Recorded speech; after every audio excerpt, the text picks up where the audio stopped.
en el hemisferio sur o del otoño en el hemisferio norte. Es una luna donde se enfatiza la energía, por eso es una luna fija. Cuando se hace esta luna en el hemisferio norte es la luna Vesak, la luna del Buda, ¿sí? Tiene unas similaridades porque es precisamente la luna de la primavera en el hemisferio sur. Entonces tiene un poco esto de recibir al toro, actarnos con sus beneficios, pero entender que en alguna medida y en algún momento lo tenemos también que soltar y dejarlo ir. Es este ciclo eterno de recoger, acaparar, disfrutar incluso, pero también soltar. Bueno, hoy vamos a hablar con nuestro querido Rafa, nuestro clásico de los jueves, con Negrito Aragón, con Rafa Aragón sobre esta luna llena en Tauro. Mírenlo. Uy, querido amigo Juan Carlos, querida audiencia, bueno, acá lo saludamos con Negrito. Negrito, como ven, ha ido a la peluquería, ya está marcando la tendencia de los veranos por este lado, del look, ¿sí? Así que anda bastante prolijito, bastante perfumado, así que bueno, dispuesto a estar escuchando esta hermosa tertulia sobre la próxima luna llena en Tauro, querido amigo Juan Carlos. A ver, ¿cuál es la imagen que a mí se me viene con esta luna llena?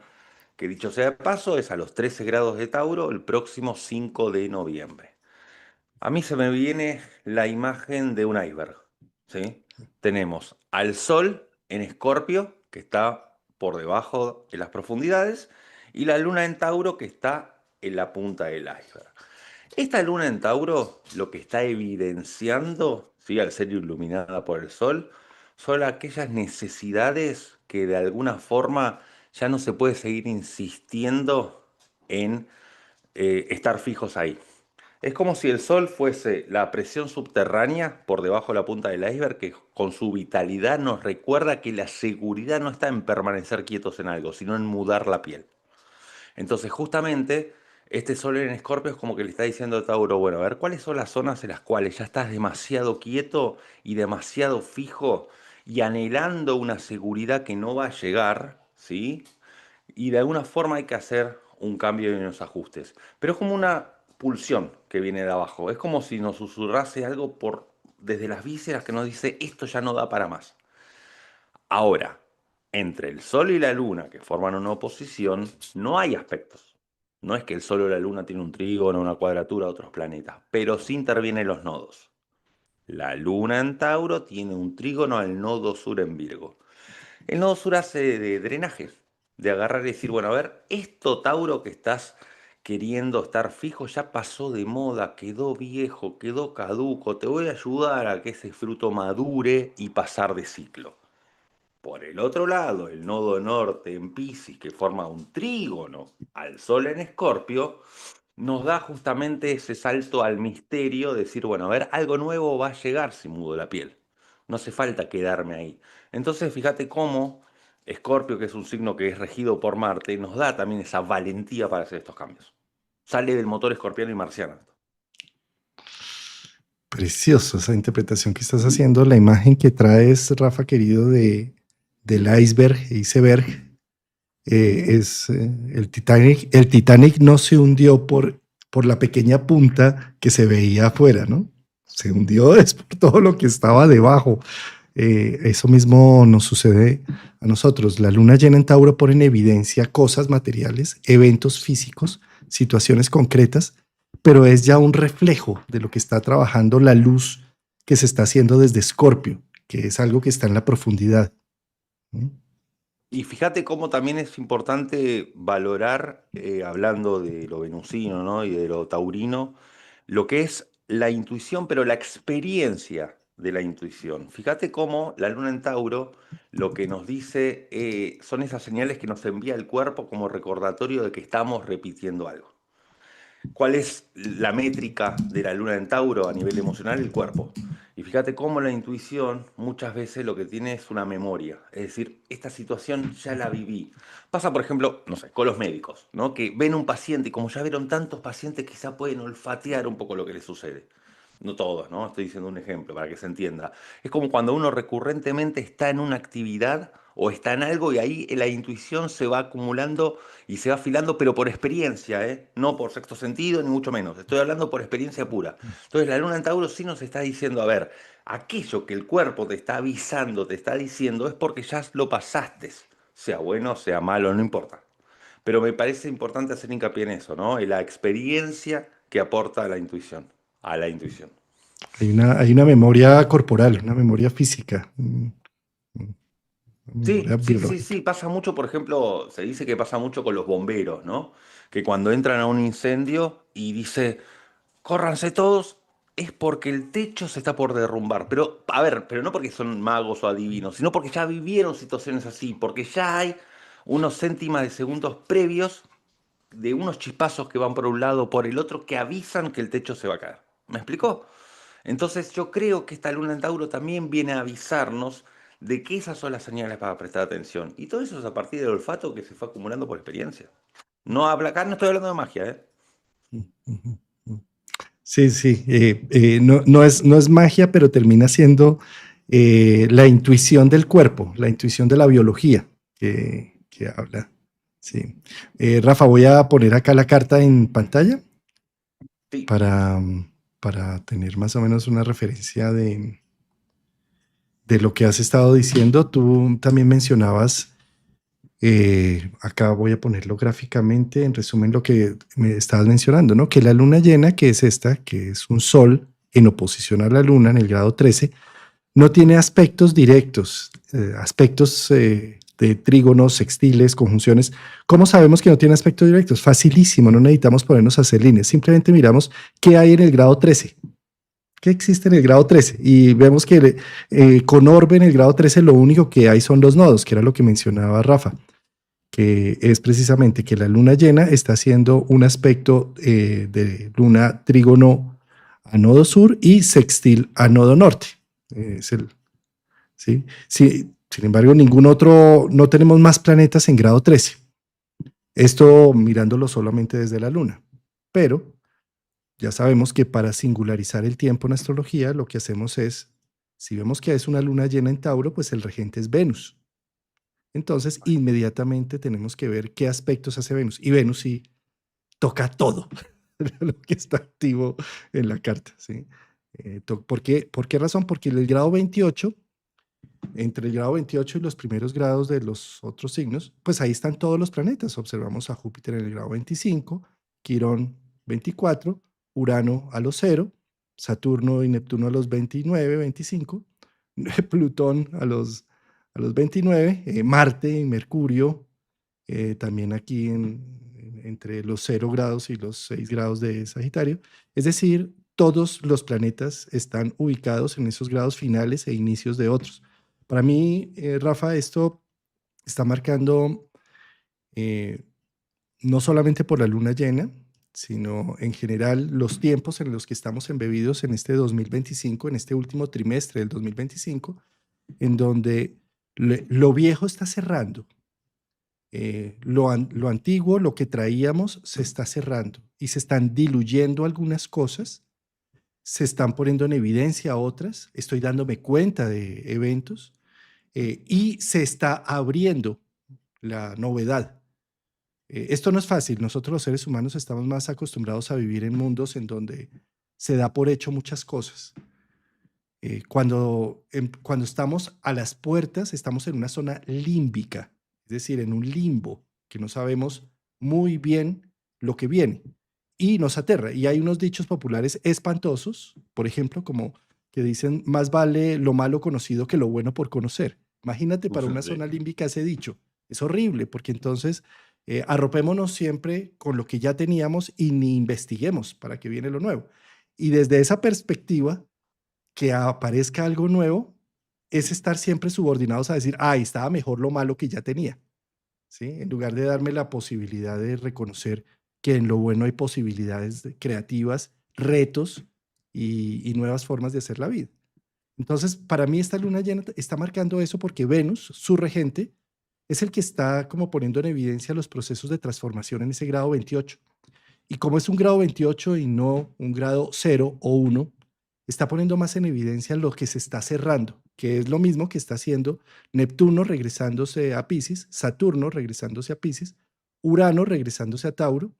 De alguna manera está diciendo, antes de arrancar necesitamos acabar de sintetizar o acabar de llegar a una conclusión o a una narrativa del trabajo que se ha venido realizando para poder hacer un cierre. Si no hacemos este cierre, es más difícil abrir a las nuevas posibilidades. Ujú. Sí, fíjate cómo esta Venus, que es el regente de la lunación, recién hablamos que la luna en Tauro está sobre la punta del iceberg y el sol en Escorpio de la profundidad nos da la fuerza vital como para mudar la piel. Ahora es una Venus en Libra, entonces se hace más hincapié en mudar la piel acerca de la percepción del espejo del otro que tenemos, ¿sí? Entonces es una Venus que tiene una oposición con Quirón, es decir, que podemos ver en el otro la herida propia reflejada. Esto está buenísimo como termómetro para poder ver aquello que sentíamos en nuestro cuerpo, ese registro que no nos estaba gustando mucho o que nos estaba doliendo, pero lo estamos depositando en el otro. Fíjate cómo esto puede llevar a poder sentir lástima por el otro, ¿sí? Acá hay una frase muy conocida, muy popular, que es de Maradona, que dijo, lástima a nadie, maestro. Si querés pelearlo, pelealo, pero la lástima a nadie. Entonces, como diciendo, esta Venus oposición Quirón nos puede generar que que uno diga, uy, pobrecito esta persona, lo voy a ayudar, y en realidad ese pobrecito está dentro. ¿Me explico? Por eso decía esta frase, un poco coloquial.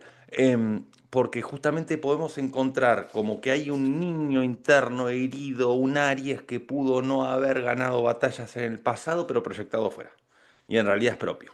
Entonces ahí es donde está el afán también de querer ir a salvar a otros. Por eso vamos a aparecernos o encontrarnos en situaciones en donde eh, podemos querer ponernos la capa de superhéroe para querer salvar a aquella persona que decimos, uy, pobrecito, lo que le está pasando, o hasta incluso peor, sentir aires de superioridad y decir, mirá cómo lo está pasando, o mirá cuánto drama se está haciendo por algo tan pequeño. Yo en la situación de esta persona, por nada del mundo, me haría este tipo de dramas, pero el que me vea a mí posiblemente diga, vos te estás haciendo drama por tal o cual cosa, o sea, es como que va escalando de esa manera, ¿no? Entonces me parece que esta Venus, que además tiene una cuadratura con Plutón, qué mejor para que justamente podamos cambiar la concepción que tenemos sobre el otro.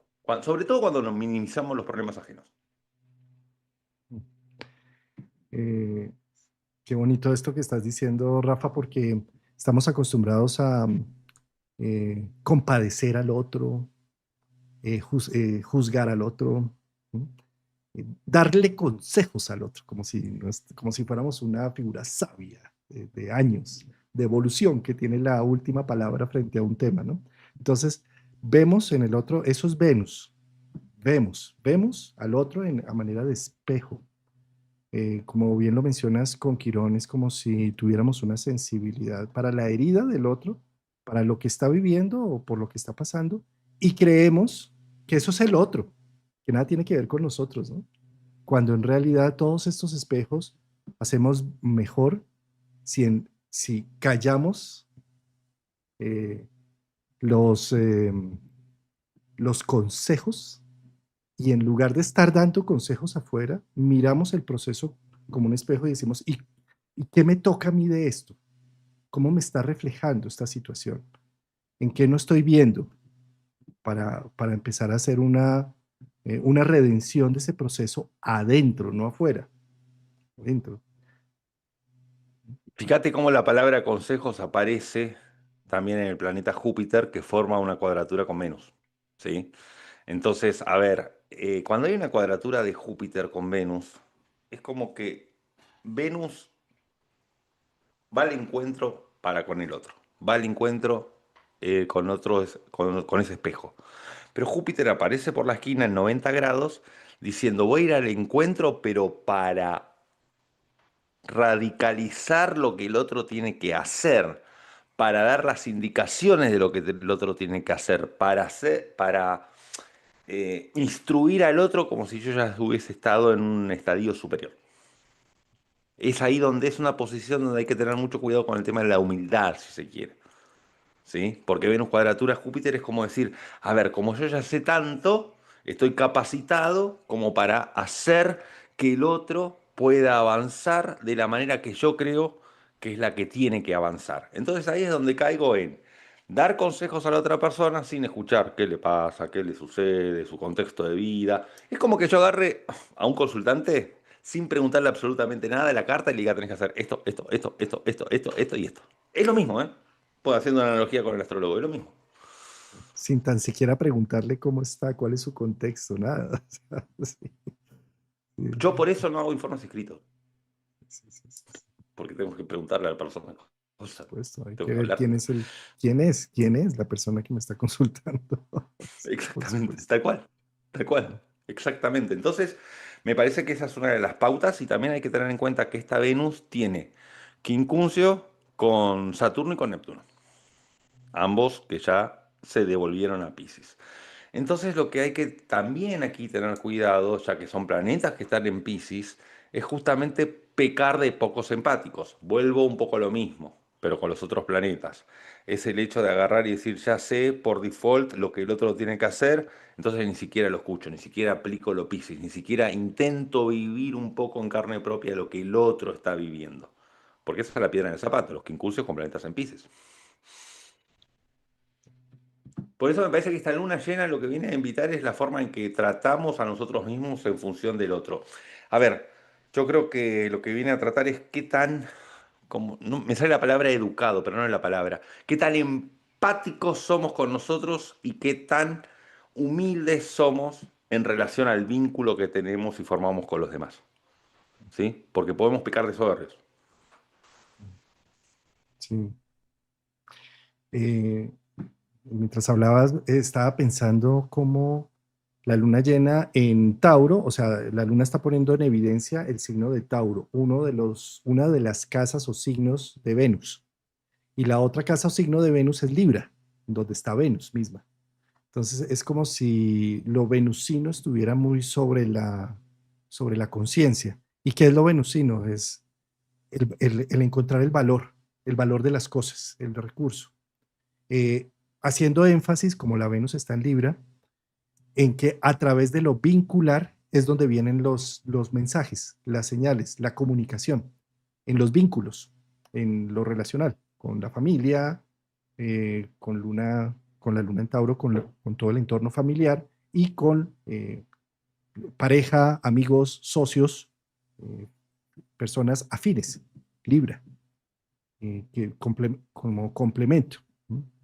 En esos ámbitos es donde principalmente esta luna llena está haciendo de las suyas, está, está poniéndome en evidencia para que yo me dé cuenta de cosas, porque hay algo que se está terminando y se está finalizando, por eso es el grado 28 de Libra, de Venus allí, y haciendo aspecto con todo lo que está en los grados, en los últimos grados de los signos. Está diciendo como, eh, ¿te diste cuenta que ya se terminó algo? Que ya entramos en una nueva fase. Esta es una luna llena para sensibilizarnos en ese sentido y encontrarle el valor a lo que se terminó. Cuando tú logras encontrar el valor, es como después de haber usado algo, o lo puedes vender, o lo puedes rentar, o lo puedes alquilar y te da un recurso, con lo cual puedes abrir la posibilidad de lo nuevo. Es algo así como lo que está sucediendo. Deja de habitar esas relaciones o esa visión que tenías para relacionarte y más bien encuentra el valor y el recurso que te ha dejado haber relacionado todo este tiempo desde esa forma de hacerlo. Y con ese recurso arranca la nueva visión, arranca la nueva posibilidad. Eh, Quisiera mencionar en este punto lo que significa el símbolo de Tauro. En la mitología, el toro está el rey Minos, que quiere volverse rey de Creta, y le pide a Poseidón que le mande algo que el pueblo entero pueda verlo como que es el enviado de los dioses. Entonces Ujú. Poseidón le dice, claro que sí, te voy a enviar un toro, pero me lo tienes que devolver. Y le envía el gran toro de Creta. Cuando Minos ve semejante toro, dice, esto está precioso. Lo eligieron rey porque después de semejante toro no había de otra. Todo el mundo dijo es el enviado de los dioses. Pero él mira ese toro y dice, no, yo no soy capaz de devolver ese toro. Voy a buscar el mejor toro que tenga en mis establos y lo voy a sacrificar a Poseidón, creyendo él que podía burlarse de los dioses, quedándose con el toro para sí. Al darse Poseidón cuenta de este intercambio que Minos hizo, le pidió a Afrodita una venganza contra Minos. Y lo que hizo Afrodita fue poner a su esposa, a Pasífae, una pasión ingobernable por el toro. Esta pasión ingobernable de Pasífae como castigo a no devolver el toro, generó un monstruo que se llama Minotauro. Y por eso tocó hacer un laberinto en Creta para esconder semejante monstruo, monstruo que se terminaba alimentando de todos los jóvenes, que anualmente se hacía una ceremonia para llevarle jóvenes al Minotauro para alimentarlo. Bueno, esta historia que es trágica representa, y a lo que quiero hacer énfasis aquí es cómo la sustancia de Tauro es ese gran toro que nos regala Poseidón, en donde tenemos de pronto unos logros materiales, unos éxitos financieros, monetarios, como algo así como los políticos que se lanzan a ser votados y que reciben eh, la masificación de sus votos y quedan, y en ese momento se les olvida que el toro era Mm, prestado, que tenían que devolver el claro. toro, es decir, de alguna manera se sienten poseedores de las grandes verdades porque ya fueron elegidos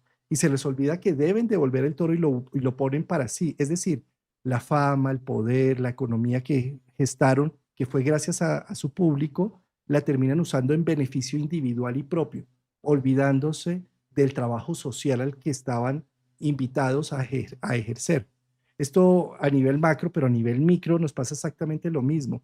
Muchas veces buscamos tener una buena economía para nuestros hijos, para nuestra familia, para el crecimiento y el desarrollo, pero llega un momento donde se nos olvidan esos objetivos y nos volvemos en una avaricia y en una codicia en donde se olvidaron cuáles eran los verdaderos valores por los cuales yo entré en estos procesos, y ahí es donde necesitamos ver con esta luna llena que necesitamos devolver el toro.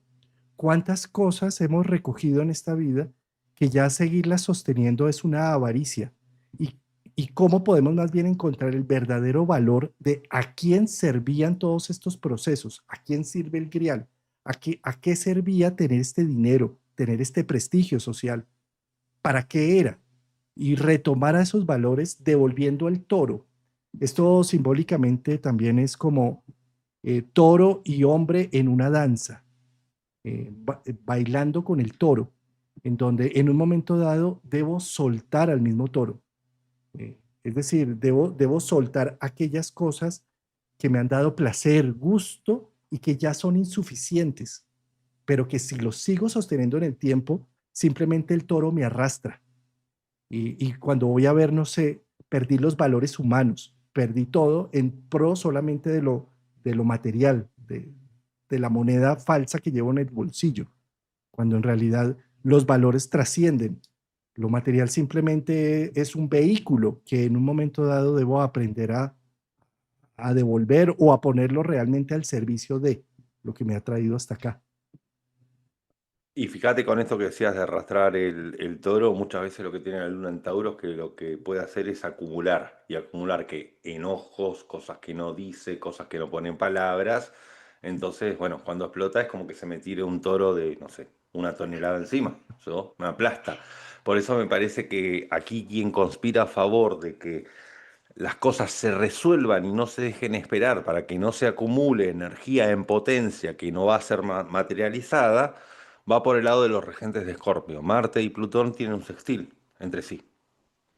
Eso es muy útil para poner a cabo los proyectos, porque si no es como la sensación de estar postergando las cosas desde Tauro, y eso puede generar acumulación de energía, y la acumulación de energía genera enojo, ¿sí? Porque no sale, no hay ligereza, no hay espacio, no hay aire dentro de la habitación.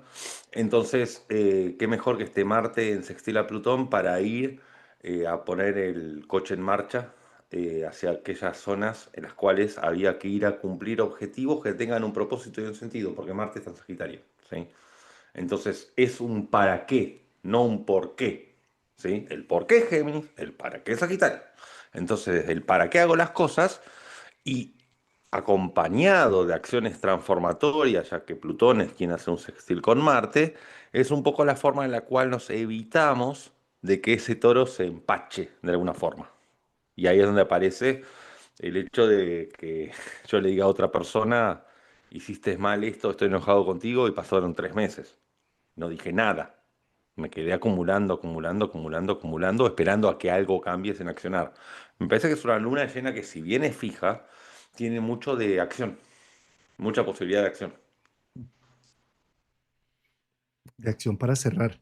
Esto que estás mencionando, Rafa, de la acumulación, fíjate cómo a nivel de nuestra sociedad hemos venido eh, con un acto frenético de acumulación y de crecimiento y expansión en todo nivel, ¿sí?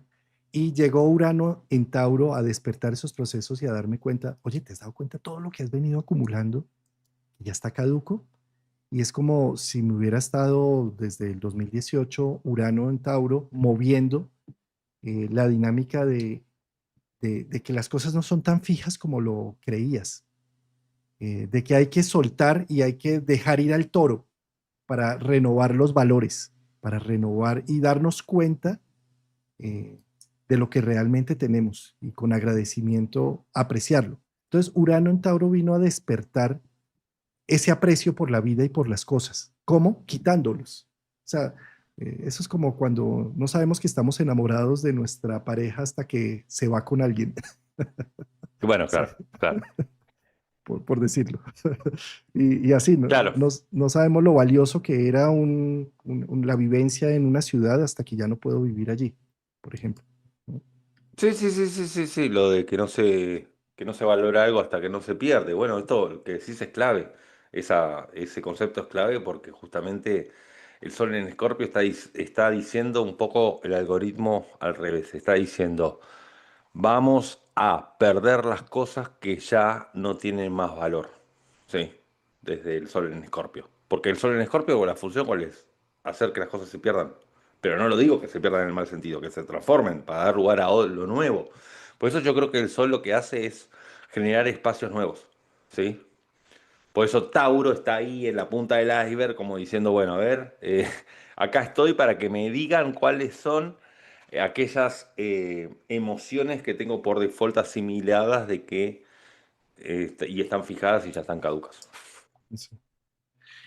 Entonces, desde esta perspectiva de lo que ha venido haciendo Urano desde el 2018 en Tauro, justo después de la luna llena, unos días después, el 7 de noviembre, Urano se devuelve a Tauro.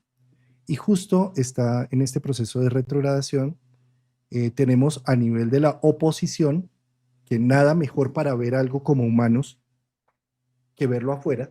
O sea, para nosotros los seres humanos nos cuesta mucho mirarnos adentro. Entonces, todo a nivel psicológico lo trabajamos afuera. No podemos mirar el complejo interno, sino tenemos que pelear con nuestra madre o con nuestro entorno. No podemos mirar la situación con nuestro padre interno, sino que tenemos o pelear con el padre o con el jefe o con las figuras de autoridad afuera. ¿Sí? De alguna manera, como seres humanos, necesitamos del teatro que se gesta, y ese teatro lo dan siempre las oposiciones, porque ponen en evidencia unos procesos humanos. Entonces, desde esa perspectiva, Urano regresándose a Tauro y teniendo un proceso de trabajo de unos meses allí, eh, orquestado con una oposición de Marte que pone en evidencia y dice, hasta aquí llegan las cosas y hace cortes, y por supuesto de Mercurio, que entra en procesos está en presombra de la retrogradación de Mercurio. Mercurio va a estar retrogradando entre el grado 6 de Sagitario y el grado 20, sí, 26 de Escorpio. En esos grados es justo donde está Urano haciendo su proceso de reingreso a Tauro. Y con un Mercurio retrógrado es la posibilidad de ya hacer la síntesis de lo que rompió Urano, de, de la evidencia de voy a seguir sosteniendo cosas absurdas con Marte allí, orquestando el proceso, es como, no más. O sea, hasta aquí llegó esto, ya no necesito estar mostrando unas fachadas para sostener lo insostenible. De alguna manera, para mí esta luna llena es como si generara el valor del trabajo realizado de Urano en Tauro desde el 2018. Es como si pudiera hacer una recopilación para cerrar y dejar morir lo viejo y con esperanza y fe abrir la posibilidad de lo nuevo. Bueno, esa esperanza y fe es la que trae el nodo norte en Piscis en trígono al Sol. De que el cambio no es en vano, de que la muda de piel no es en vano. Sí, qué bonito eso. Bueno, Eh, querido Juan Carlos, ¿te parece que pasemos a la ronda para vamos, cada signo, para cada casa? vámonos para la ronda. Vámonos entonces para cada uno de los 12 signos del zodiaco. Voy a poner acá entonces signo a signo, lo voy a ir poniendo en el ascendente para reconocer en qué casas cae la luna llena. De esa manera, lo que hacemos así es dar una información sobre el arquetipo de cada uno de esos signos. En general,